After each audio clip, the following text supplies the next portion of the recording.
Our goal for the truck, again, was kind of be an everyday driver. I need to be able to throw my family in and go on a road trip or a weekend away, that kind of thing. So this truck, the way it's set up right now, is perfect for me, as I'll call myself like a regular truck guy.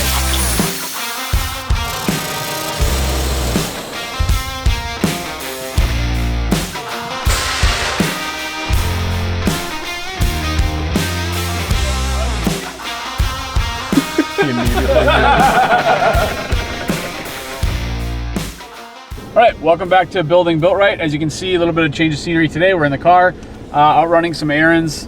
We do have some time to kill though, so we thought we would stop and give you a little bit of a rundown regarding our F-150 shop build. You guys have seen us do some modifications to it over the course of the last year or so, and there's a lot of questions and comments in those videos, and so we're gonna try and address some of those. We're killing some time because right now we have no power at the shop. Bertozzi Electric is there along with Eversource. They're getting our final 1,000 amp service all hooked up and wired in, so we thought we'd stop and give you a rundown of the current status of our shop F-150 build in kind of a summary video right now. So let's dig into it.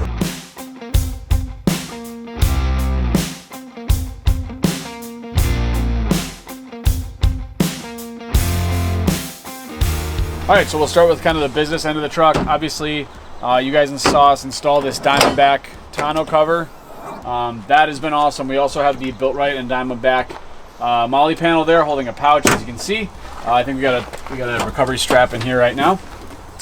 In the bed, we have the full Built Right Stage Pro kit, which is all 4 of our bedside rack panels along with our bulkhead accessory rail and the Molly panels attached to that.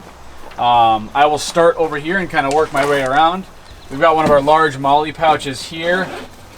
And this is holding a, this is actually a tow strap. This is a recovery strap, along with some soft shackles. We've got a pair of our original riser mounts here, holding a Shovel Tech shovel. Up across the cab wall, you can see we've got a pair of Max Tracks mounted to those Tech Plate Molly panels on our bulkhead accessory rail. And a small pouch kind of hiding up there. In fact, I can open this.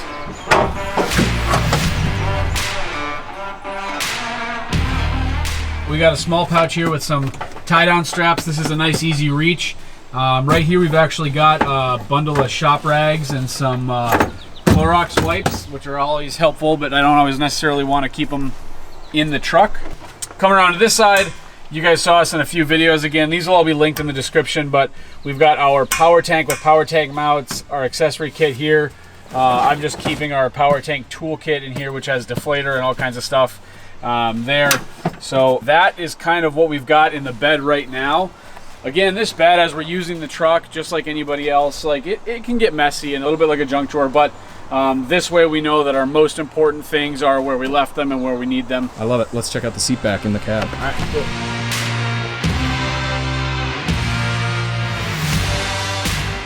All right, so as you can see, we're in the back seat here of our F-150. We have our rigid seatback Molly panels installed on the driver's side and the passenger side. And then you can see in our case, we have a series of our Molly pouches attached. Because this is kind of a shop truck, family vehicle, throw everybody in and go, these Molly pouches are really useful for us for, you know, first aid kits, books, kids' toys, that kind of stuff. So we love having the additional storage, and that we can grab these and go if we need to. So down here on the driver's side, on the ground there, we also have a little trash bin for all the same reasons. So we do also have a lot of customers, of course, that use these panels because of their rigid nature. You see I can shake the whole truck with that to mount more of our traditional accessories on here. Riser mounts, things like that. You might mount a fire extinguisher. We have folks mounting firearms, first aid kits, Pelican cases, that sort of stuff too. So if you can dream it up, you can mount it to one of these panels on the seat backs here. We just happen to be using the pouches today. Nice.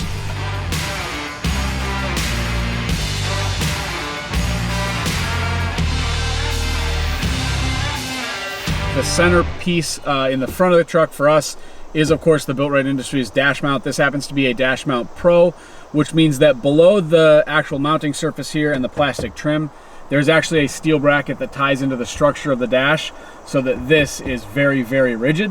We have customers mounting iPads, things like that for auxiliary navigation, and this does the trick.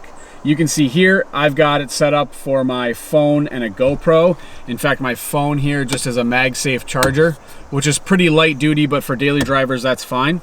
Attached to this dash mount happens to be a couple of new accessories and attachments that we are working on with a brand called Mount Tech. These are billet aluminum, machined, anodized, really slick stuff. But basically the bottom line is this pattern here, you can mount anything you want to it. So this is how we've got it set up. It's easily reconfigured should you need to. And then out front here, you may see it in the background, of course, we have our stubby antenna. So out here on the front of the truck, we have the last piece of Boatwright hardware, which is our license plate relocation kit for 2021 or newer F-150. This is basically, obviously we don't have a license plate on there, but it's a nice way to mount a license plate that's not front and center here in front of your radiator or intercooler. Mounts just with a couple of existing bolts under there, piece of cake. That again is our front license plate relocation kit. Nice, simple. And now this wheels, tires, and suspension situation. Everyone has been asking, how do we like it? What are our thoughts on it? So yes, we have another video where we just set up the suspension and wheel and tire package. It's gonna have a ton of details, so we'll link to that in the description.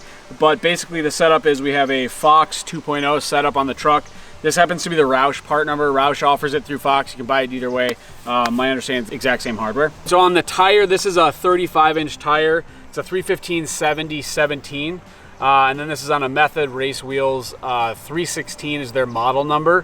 17 by 8.5 with a 0 offset.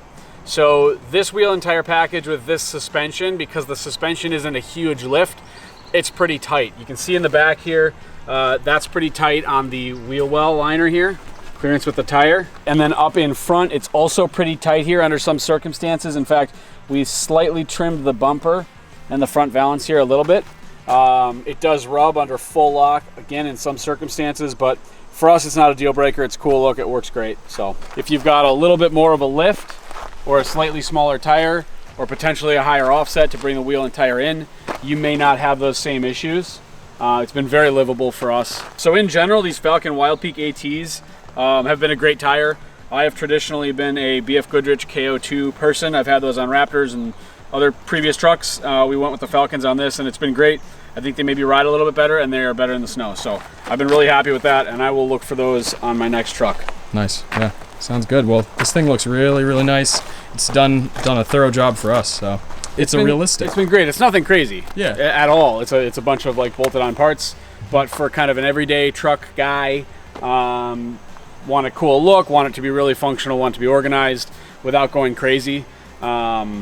This for us has been kind of a perfect setup, and that was the goal. Yeah, that's great. And now we would continue to build on this, and we might put more parts on it, of course, but we might have something else that's brewing, another project that could be in the future. Max is trying to get me to start telling secrets.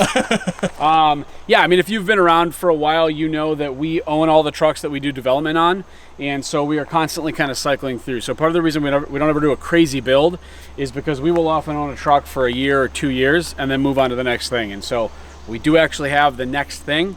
I'm not going to tell you what it is yet. I don't know if Max will show you a teaser or not, but that is going to be kind of the next iteration of our Ford F-150 type build. So I guess that's all I'm willing to say right now. That's all we should say. So we've had this for about a year and a half. We'll probably keep it for a little while longer, but we do need to continue moving into other platforms or other iterations of a platform in order to continue kind of learning about trucks, understanding product opportunities, and of course sharing that with you. So that is a little bit about what the future holds. We will probably give you a little bit of a sneak peek next week at what's coming. We do have a new shop truck. We are also saying goodbye to one of our other shop vehicles, and we'll probably do a little bit of a teardown on that as well. So that is what you can expect next Monday. Like and subscribe. I just hate saying it. It's okay. I know. If you enjoyed this, please like and subscribe. See you next week. Cool.